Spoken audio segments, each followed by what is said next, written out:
c'est ça. Donc la femme, elle joue un rôle capital au sein de la société mozambique. Elle était la garante de la culture, la garante de l'éducation, la garante de la reproduction de la valeur ancestrale. En ce sens que lorsque les Mozambiques étaient emmenés à aller se déplacer loin pour le commerce, le chef de famille se déplaçait tout seul. Il restait des années pour revenir. Et qui restait comme gardien, comme garant de la valeur ancestrale pour la perpétuer à travers l'éducation, c'était la femme. La femme elle a également eu le privilège, d'avoir ses propres institutions parallèles à celles masculines en matière de direction de la société, en matière de supervision de ses affaires sociales et économiques.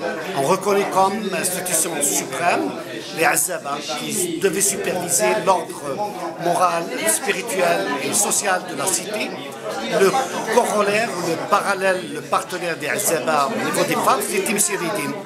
Timsiridine, donc, sont cette assemblée de femmes qui avaient cette autorité égale aux Azzaba de diriger la société, de superviser l'ordre moral, social et culturel à l'échelle des femmes. Elles avaient donc leur propre pratique, elles avaient un pouvoir dont elles jouissaient, et puis elles avaient leur assemblée annuelle.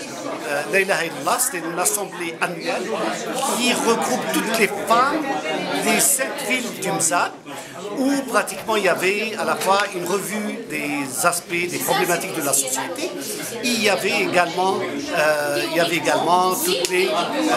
tous les discours qui devaient indiquer la nouvelle direction et la tendance sociale.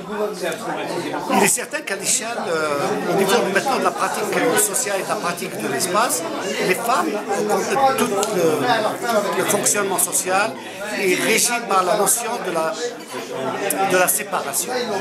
Fait que la femme, elle jouit autant que l'homme de ses parties spatiales, etc. C'est pour cela que lorsque je parlais que le sacré, le domaine sacré, descendait, s'affaiblissait au fur et à mesure que l'on descendait vers le souk. Donc, tout l'espace des habitations qui entouraient la mosquée était l'espace réservé pour les femmes. C'est là où elles jouissaient de pleine circulation, de libre circulation. Et l'homme qui se retrouvait là-dedans sans motif était mal vu. Inversement, la femme avait du mal à traverser le souk, qui était l'espace masculin par excellence, et elle devait contourner le souk. Il y avait donc ce duel complémentaire d'hommes et de femmes, avec un duel espace homme, espace femme. Il est certain qu'à l'échelle individuelle, il y a maintenant un certain nombre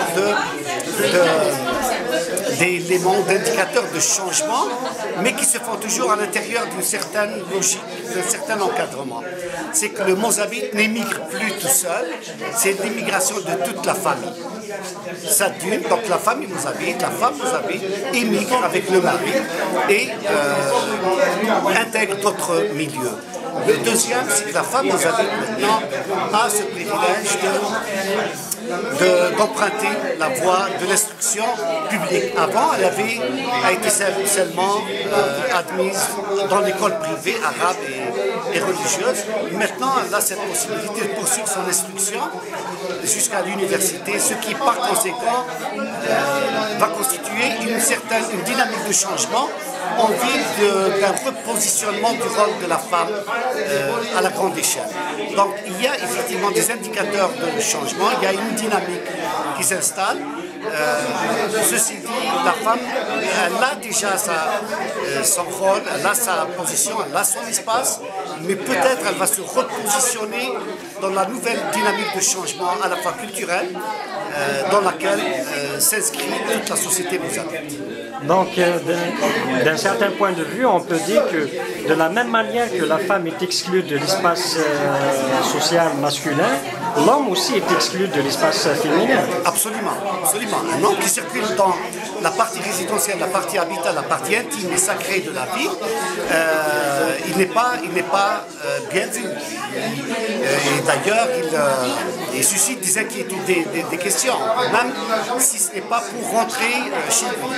Lorsque je prends par exemple toute la maison elle-même, lorsqu'on répartit les lots de la maison, l'homme ne dispose que d'une seule hujrat, d'un seul petit salon très minuscule qui fait sa retraite, qui lui permet de se retirer, alors que le reste de la maison est pour la femme.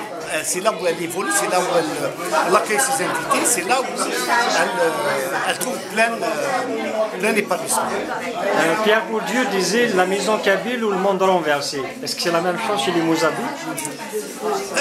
En partie, oui, il y a des similitudes. Des similitudes, mais là il y a encore un particularisme qui est issu de cette combinaison entre culture amazigh et culture ibadite.